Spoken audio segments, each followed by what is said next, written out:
Okay, so welcome. Thanks for coming. This week we've been talking about, I'll just recap to give us a context a second. We've been talking about the development of Malchut and how the nation asked for a king. The nation was demanding a king, and Shmuel's response was not thrilled about that, and God's response was not thrilled about that. And we ended off last week. What was going on was that Shmuel, God tells Shmuel, ויאמר השם אל שמואל, שמע בקולם, והמלכתם להם מלך, ויאמר שמואל אל אנשי ישראל, לכו איש לעירו. So we ended off by, they had this whole mass gathering. Shmuel's telling them, you don't really need a king. You really need to just, you need to just follow God. God says, we're going to do it, and listen to them. And Shmuel basically says, go home. Me and God are going to deal with this, basically. So now we then jump into meeting Shaul, who's going to be our first king. So what we're going to do tonight, I'll give a little background, what's the word? I'm blanking on my words. Preview of what we're going to outline. Preview what we're going to do tonight is we're going to look at the Shaul being chosen as the first king. I'm just going to open this so it's easier to see. And the story of the Atonot, which is Atonot is the donkeys, and how Shaul and Shmuel meet, which is very significant. And we're going to talk about Shaul as the prototypical choice for the king and how that works for and against him. And then we're going to look at the 2 times Shaul was anointed as king. Just because we're talking about kings now, and I'll bring this up again later. In the Tanakh, in ancient times, the kings were anointed with a pitcher of oil. Also, religious leaders, the Kohanim were also anointed. So that was the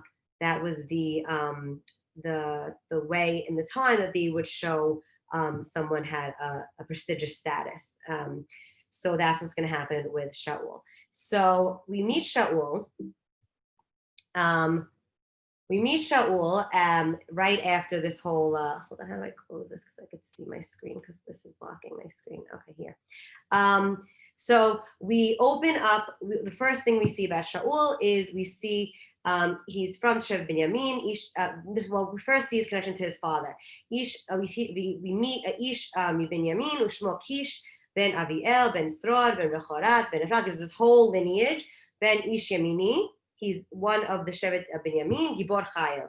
And we see also in Sefer Shoftim, Gibor Chayil is an adjective describing those people that were not only strong, like Gibor, like a fighter, but also in terms of their connection to God and their status in the nation as where they were with the people.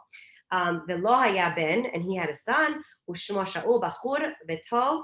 He is young, he is good looking. Ve'en ish mibnei Yisrael tov mimeno. There's no better man than him. Mishichmo umala gavo mikol ha'am. He's tall, he's higher than all the nation.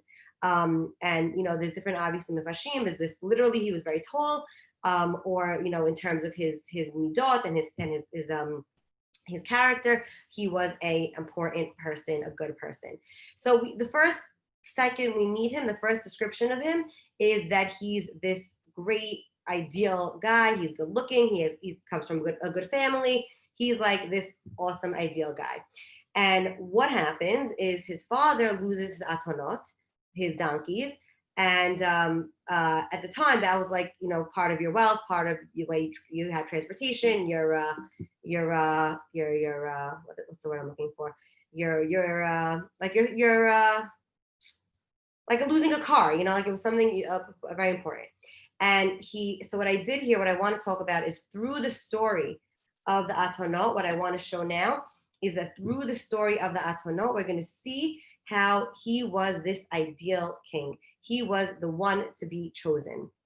So what I did here, anyone who's looking at the screen, if you're listening, I'm going to say it also, but I tried to do it visually as well, that I took the psukim in Parashat Devarim, where it talks about anointing, choosing a king, and I took the psukim from here, and I put them, the ones from the Dvarim in blue and the ones from here in white. And we're going to see how basically what it's telling us in Dvarim, Shaul essentially is. Okay, so like I said, I'll give a little summary of what's going on, so so you have context. His father loses the atonot. He is sent with his na'ad, which is like his servant, his butler. And many times in Tanakh, as there's anyone who has any sort of status would have a na'ad. We'll see them many. David has a na'ad, Yonatan has a na'ad. It's part of someone that not even royalty, but anyone who had any sort of status or wealth would have these servant type people working for them. And he goes with his na'ad he's sent with his na'ad to go find the atonot. They're looking, and they can't find, and they decide to go, the na'ad suggests, they decide to go, oh, there's a Navi in this city. Let's go ask him. He could help us. They go, and that's how he meets Shmuel. That's the short version. Let's look into the details to see how this really shows us who Shaul is and how Shmuel and him actually meet. So we see in Devarim, it says, "Mikerev achecha tasim alai alecha melech lo tuchal latet alecha ish nochri asher lo achechahu." So he has to be amongst the nation. He has to be from someone who emerges from the people. And like we just read before, the pasuk we just read, we see his lineage. He's a person from Binyamin. He's an important person. He is definitely someone that is from Am Yisrael. Then we see Lo yabeh lo susim, Lo yashiv ta'am Mitzrayma leman habeh lo susim. Right? You shouldn't have a lot of horses, and the reason is being that horses were bred in Mitzrayim, and they didn't want to have a reason that the king would feel a need to build up his wealth and go to Mitzrayim. And we see that Shaul has atonot. He has donkeys. So he's not one that is breeding horses. He has atonot. And we also see the motif and the theme of atonot later on as well. Many of the leaders will have atonot instead of susim. And it also is told that the Mashiach will come riding on a donkey, not on a horse. A sign of modesty, a sign of being down to earth, as opposed to someone, haughty and fighting on a horse. Lo yabeh lo nashim velo yasur levava. So this is an interesting one. Though they should, the command is not interesting. The response, when we see what happens to Shaul, I find interesting. So he shouldn't have a lot of wives that should stray his heart. Why? It's not like you could read and maybe say, oh, it's an insult to women, but it's not really being an insult to women, because if you look at political marriages, even today, political marriages are not necessarily for love, they're for politics, they're for treaties, they're for connecting to other nations. So if he's having so many, not Shaul specifically, but if the king is having so many wives, he could be really connecting too much with the politics of it and losing sight of God and not connecting from a pure place of leading the nation and gets too involved in the politics of it. So they have this isur to not have so many wives. And we see when he's looking for the atonot, when Shaul is looking for the atonot, he enters the city and he's trying to find the Navi, who's Shmuel. It doesn't say his name, by the way, at first, which we'll talk about a little bit later, which is interesting. Shmuel's name. And he comes across these women who are going to gather water from the well.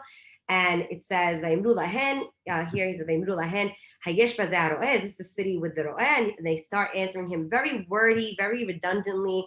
Batanena otam vatomarna yesh hine lefanecha mahed, ata ki hayom ba la'ir, ki zevach hayom la'am b'mama, kevoachem ha'ir, ki tisu'uno to b'terem yaleh b'mata. So basically they're like, oh, it's great you came today. Today is the day because they're doing this. It's great today because they were doing a bama, they were doing mizbeach. And when they would do a sacrifice to God, the Navi would be there. And the Chachamim comment, like, why is there like 2 Pesukim or 3 Pesukim, of all this redundancy of what the women said?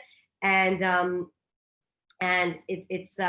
they comment that they were trying to essentially flirt with Shaul. He was apparently very good looking, like was described. And these women were coming down and they saw this good looking guy. He obviously seemed to have some sort of wealth with him with his na'ad, and they were trying to flirt with him. And Shaul, we see he's not interested at all. He continues on his mission. He has, he was following his mission, and he wasn't swayed by these women. So he was not a womanizer. He was not swayed. By the way, before we go on, actually, no, I'll say that after. So 1 second. He shouldn't have too much money, too much wealth. Again, because we don't want the king to lose sight of his role of leading the nation and having them connect to God, and him being the conduit of them connecting to God. So if he has too much money, he gets too self-centered. And Shaul, we see in this account of finding the Atonot, when he's discussing with his Na'ad about going to the Navi to ask them for help, he says, "Well, we can't go. We have nothing to offer him. It's an embarrassment to go to this man who's so, this prestigious man, and we're not going to give him, we have nothing to give him." He says, "Ki lechem azel mikilenu," and we have like our food. We barely have any food left. What do we have to give him? And the Na'ad says, "I have beyadi reva shekel kesef. I have some money on me." So we see that the Na'ad of Shaul is carrying more money than him, is more concerned with wealth than him. So we see he's not a very materialistic person, Shaul, at this point. We see he's not focused on, he's down to earth with the Atonot. He's not so focused on he's not a womanizer, and he's not holding a lot of money, a lot of wealth. And then another important distinction of a king from Devarim is he should write a Sefer Torah. He should always be holding a Sefer Torah and read it all the days of his life. Lebilti rom levavo mechav, so that he will not be haughty over his people. So the Torah should be grounding him in his mission of I don't know why that the Torah should be grounding him in his mission as leader of the people, and that he shouldn't be, "Oh, I'm the king, I'm so haughty." And we see that Shaul is very down to earth, very grounded. When he said, when the search of these Akonot is getting too long, he tells his Na'ad, the servant with him, he said, "We should just go back. Maybe it's not worth it anymore, because by now my father's probably not even caring anymore about the Atonot. He's caring about us." Now, in reality, I don't know how much, and not only me, the commentators, let's say this as well. I don't know how much Shaul's father is really caring about the Na'ad. He's obviously caring more about his son than about his servant. But Shaul is putting himself on the same level as a servant, showing, "I'm not any better than you. My father's worried about us." So we see from this description, from the first pasuk, we see about him that he's gavoa mikol ha'am mishchmo v'mala. From the attributes that come out of this initial story is that Shaul is the prototypical. Hold on, I just want to escape a second. Okay, is the prototypical king. He is the ideal guy that we would want. And really, when you read this and you stop here, it's sort of like, oh, great, we're going to get this great king. And he has, before we move on, I want to really focus on the distinction in Tanakh, but also in our own lives, of the potential versus the actualization of that potential. Because right now, what we're seeing in this point of the story is all potential, right? We meet this guy, Shaul. We see what he has within him. We see his attributes, but we don't see any concrete action at this point. We don't see any big action at this point. We see what he could be. We see what he has inside of him. And I think that's something we should all think about, is that whether or not we all have this potential inside of us, and it's about us deciding how I'm going to actualize that and what I'm going to do with it. Because we see that though Shaul starts in this very idyllic way, he doesn't end that way. And we'll see throughout his life what happens. And I think it has to do with two main issues, which is, one is just sheer humanity of it, that people are imperfect and people have choices, free choices, and where we have the ability to obviously succeed or fail, equally. And I think we're going to learn more about certain things about his character that maybe work for him as an individual, but won't necessarily work for him as a king. So we'll talk about that as we meet him more. So just to jump a little in the story, what happens is now he walks into the city and he's looking for Shmuel. And Shmuel, we have a little bit of a backtrack that it's how the narrator says the day before, God gave Shmuel a nevuah that he would be getting he would be meeting the king the following day from Shevet Binyamin, and then they meet. And Shmuel invites him to the Bama, to the Mizbeach, to do this Korban for Hashem. And this is very significant also in terms of the time period, because we saw in last week or 2 weeks ago, I forgot already, that Mishkan in Shiloh, the main center of religious life in Shiloh, was destroyed because of Eli's sons Hofni and Pinchas. They totally deterred people from coming. They made it all corrupt, so it was destroyed. So what was happening now is when people wanted to worship God, they would have private altars, which were called bamot, which they used essentially from now until the building of the Beit HaMikdash. So if I individually, and it's a little bit hard for us to understand because we have tefillah now, so I could always just open up a siddur and pray. But in the time, if they wanted to connect to God, they would want to do a korban. That was the method of connection of the time. So people would make essentially these big backyard barbecues. And what it was they would take this animal, a sheep or a cow, a huge animal, and we don't really think about this because we go to the butcher and we get what we want, but they would take this huge animal, put it on the altar, burn it, and a lot of a portion would be burnt for God as a korban for God, and the other portion would be eaten. So it would be a very festive time. They would invite people. It would be a big meal, and and we see with Shmuel also, they're doing a korban. A lot of people are there, and it's a whole big event.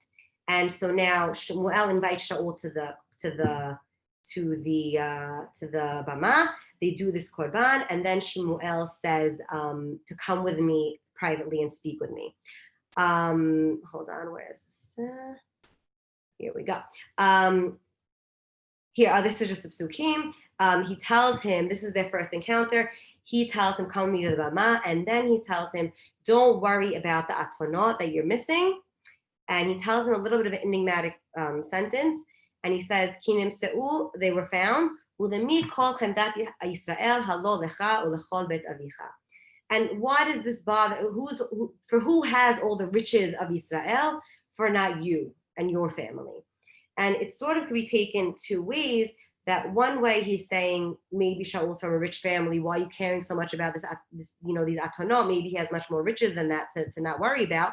But on the other hand, it could be taken, and a lot of the commentators discuss that it's a hint to the Malchut that you're gonna have all of Israel. All of the nation's gonna be yours. Well, you don't need to worry about these atonot. And Shaul's answer sort of could be taken either way, but he sort of seems to be understanding something.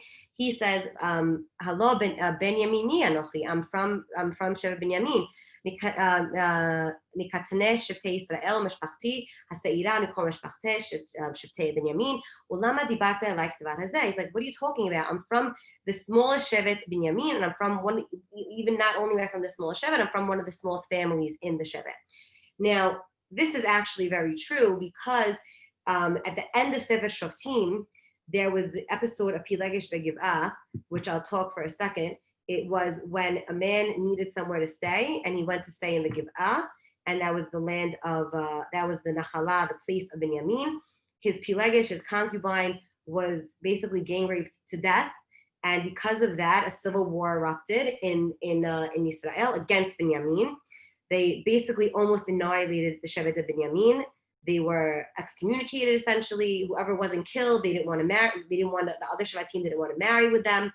And it took time for the nation to finally say, okay, we're not going to do this anymore. We're going to marry with Binyamin. And they made this whole huge marriage ceremony where the men went out to marry women of Shevet Binyamin so they could repopulate the Shevet and get them established. But this is not that many years. We don't know exactly how many years later, but this is not that many years later. So they still took a big hit and the Shevet was still very small. Also, just a side fact, a lot of the leaders, also Gideon had this conversation when he was chosen as a leader. Oh, I'm nothing. I'm very, and we're going to see this. We're going to talk about this a little bit later, or maybe next time. We'll see how much time we have. But we're going to talk about this either later in this class or maybe next one, about the sniut of Shaul and the fact that Shaul is humble and he's sanua, he's modest and humble, but that will work for and against him as a king, which we're going to see. So now he meets Shmuel. He's involved in this whole party, and it ends, and they go. Now we're going to talk about Shaul's path to the Malchut. So now, after this whole initial Atonot situation, he meets Shmuel, and they go and they talk on the roof after the Korban, and he tells, and we don't know exactly what was said. It was many commentators try to assess what was said, and basically it was some sort of preparation for the Malchut, getting him ready to be a king, and getting him in the right mindset for that task. We don't actually see what was said, but that's sort of what was implied.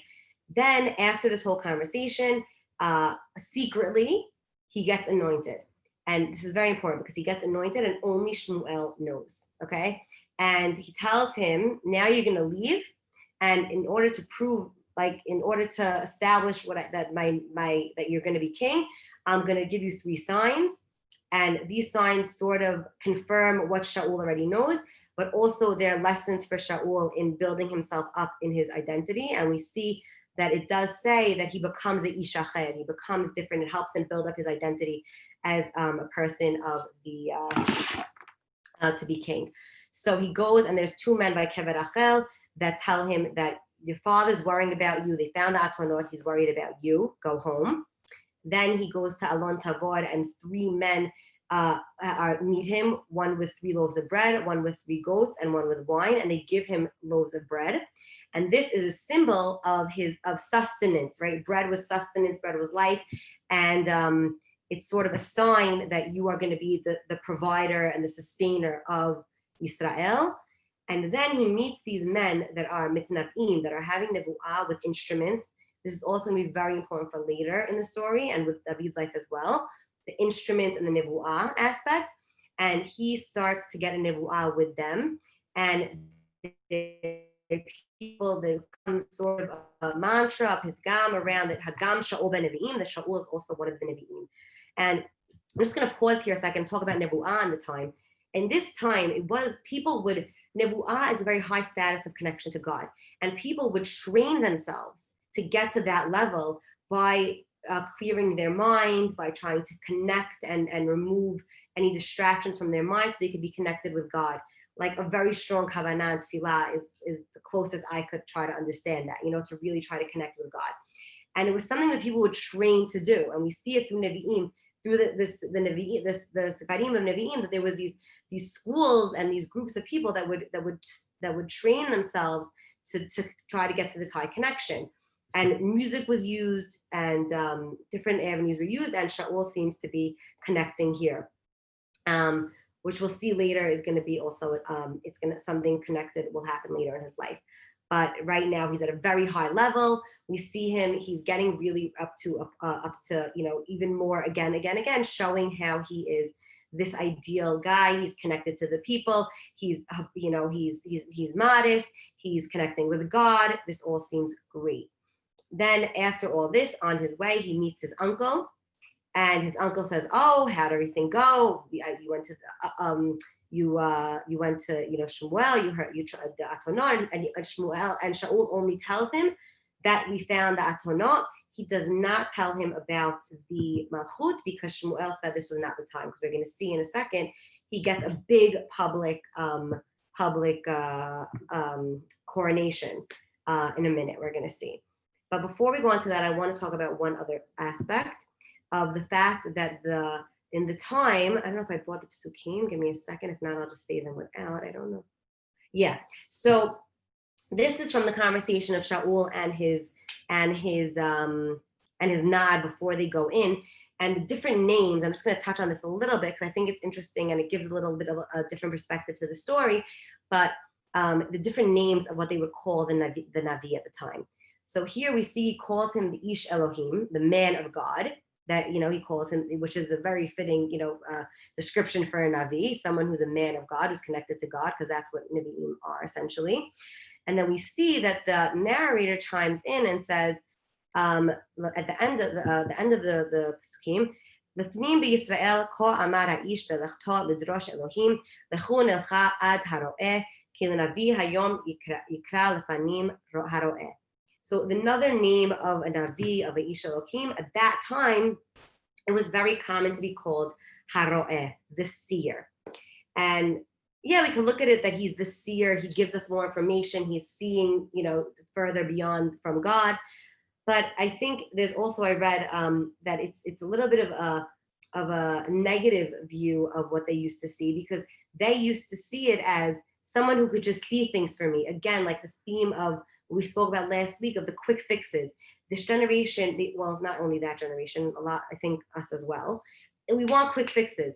It's very hard to have a relationship with God. It's very hard to have a relationship with ourselves, with people around us, to really build those relationships. And it's much easier to go to the Navi and look at him as Aro'eh, as the guy who could just see for me and tell me what to do, right? How much easier is it? Don't we all say like, oh, I wish someone could just tell me what to do so I'll know the right answer, I'll know the right thing to do. Like, it's very hard to really think for ourselves and really be self-reflective and connecting to God and to our own wants and needs in our mind. And the Ro'eh sort of gives that, I think, that also that feel of a quick fix. The way they took the Aron to the war, the Plishtim, so God will just come with them and as a symbol, and not really doing tshuva. The way they were doing a lot of avodah zarah this time, right? We spoke about last week how Shmuel made tshuva because they knew that they were worshiping God along with other gods, right? They were trying to cover all their bases, do whatever, make it the easy way out, and not really develop relationships. So that, I think, is just a symbol of, and the way they wanted a king to fight for to be like all the other nations. So here, no, sorry. So now in that same vein, they go to Shmuel gathers them all to the mitzvah. And why the mitzvah? Because this is also where he did the mass tshuva, and sort of he rebukes them and he says, you wanted a king and God was with you all this time, and you always, you never were fully faithful to God. You always wanted something else, and God's giving you this king, and we're going to choose the king. And the way they do it, which is it's interesting for a couple of reasons. What they did was they did a goral, they did a lottery, which they would do, and we see it a lot of times in Navi, that they do it or through the Aron or through the Urim and Tumim, who was chosen, and they pick who was, they go from Shevet, then from family, and then person. They pick the people, and it's through God, through the Nevuah of God. And if we already know as the readers, and Shmuel already knows, why they're doing it this way. Why couldn't Shmuel just say, this is the king? Because he wanted it to be an undisputed fact. And so the people wouldn't say, oh, why him, why him? And so it's from God, they can't dispute it. What's very interesting about this is the other times we see the goral in this manner, when they're looking for a person, it's usually negative. So we see it in Sefer Yoshua. If anyone remembers the story of Achan, that they lost the war with the eye, and they're trying to figure out why. And they found, and God says someone took the spoils that wasn't supposed to, and they do the same exact thing, Shevet and family and person, to find the culprit, and they kill him, and then they go win the second war. And this is a negative thing, obviously, finding the one who didn't listen. Later on, we're going to see with the story with Yonatan and Shaul that they're looking for someone who didn't listen to what Shaul said, and they do a goral and they find who didn't listen. Again, a negative thing. So here it's a positive thing, and then this comes to something I want to sort of sum up with, which we spoke about a little bit last week, is having a king good or bad, and what is the Torah's and Tanakh's view on it?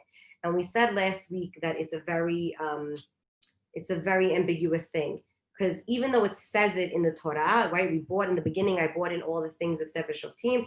It says it in the Torah, but we see that it's still not so clear. There's a lot of discussion. Is it an allowance, like God saying you can have a king, like fine, I'll let you, or is it a mitzvah that you have to have a king?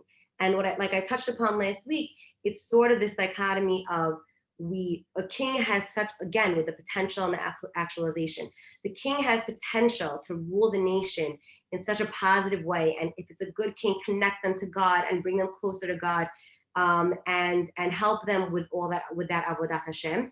Or it could be a corrupt king and destroy the nation. And here in the whole description of the choosing of Shaul, we see a lot of contradictions. And I'm not going to go through all of them. I'm going to touch upon a little bit of them. And I was reading about if anyone knows, I'll talk about it a little bit. Because it'll tie in a few things. It's called Shitat HaBechinot, the method of the aspects, by Rav Breuer, Mordechai Breuer. He was very involved with the Aleppo Codex. He was very involved with a lot of amazing stuff. And he brings up this theory of why is there so many contradictions in the Torah? Why do we have so many double stories that, even if they don't contradict, but one says it this way, one says it that way? Why there's all these different layers of the Torah? Why doesn't it just say it straight out?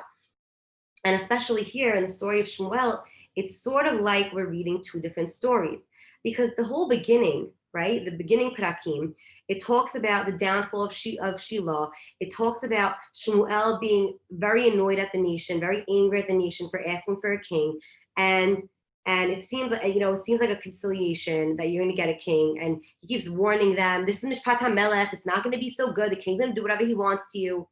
And then we get this story here, what we spoke about today in Perek Tet and Yud, that we see this amazing guy, Shaul, going to find Atono.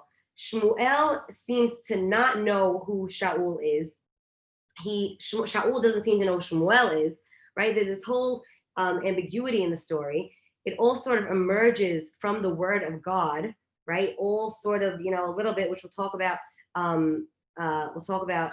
later in the series, and maybe I'll touch upon in a minute tonight, but it sort of emerges in the way that Megillat Esther emerges, right? That there's all these things that he goes out to find the Atonot, and then he becomes a king, right? All these little coincidences. He goes to the city and he finds Shmuel walking out and greeting him right there, see each other, bump into each other.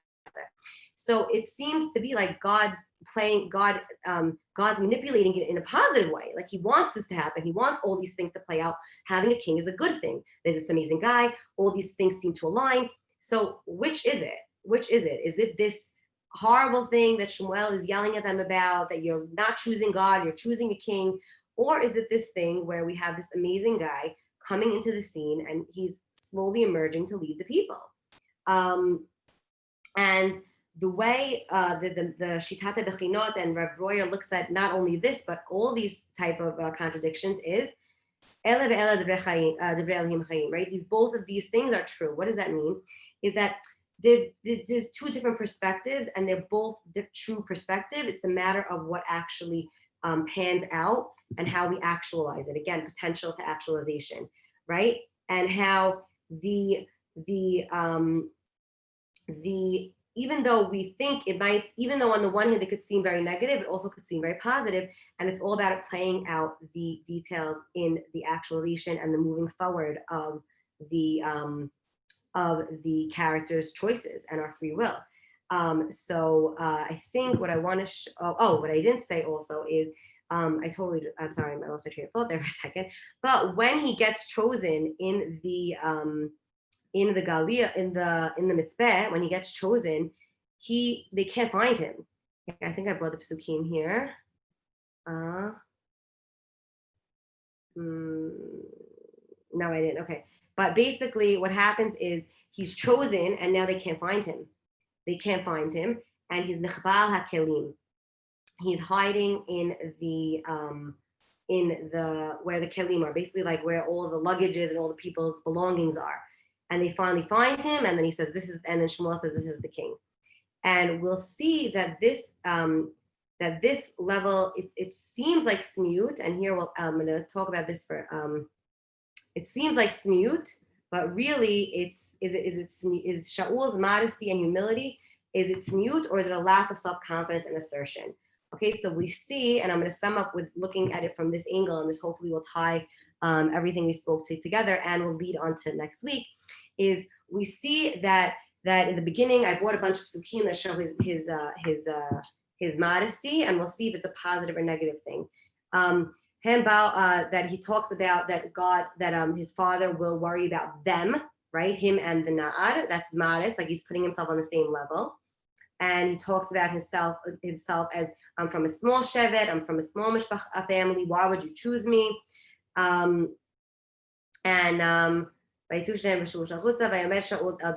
Right, and he doesn't tell his uncle about being king because it wasn't the right time. And they have to look for him in the kelim. Okay, and I want to talk about sniyut for a second. And sniyut, I think, gets a bad rap because I think it's focused on clothing and focused on women, and it's not really what it's all about. What it's all about is concealing in order to reveal at the right time, right? Not being overly sharing, or sharing at the right time to make it significant. Whether that be, yes, it could be part of your body, or it could be a piece of information, right? Like the king, like the malchut, or being modest about yourself and being humble versus having a lack of self-confidence and not being assertive and showing who you are. So Shaul, and we're going to start with this more because next week I really want to delve into the character of Shaul and his malchut and how he develops and his relationships with the nation and with other people. But I want to leave, I'm going to talk about more of this next week, but I wanted to sort of touch on it here because it's going to be something that follows Shaul through his life, his balance between his assertion and his modesty, and how in the end his lack of decision and his impatience, right? Because modesty has a lot to do with patience, because you have to know when to reveal the information at the right time, right? So it has to do with with being patient. So all his patience and his confidence and all these things are gonna challenge him throughout his life, and we'll see how that's going to affect his leadership, because a king has to have assertion and confidence. So we're going to see how that affects him.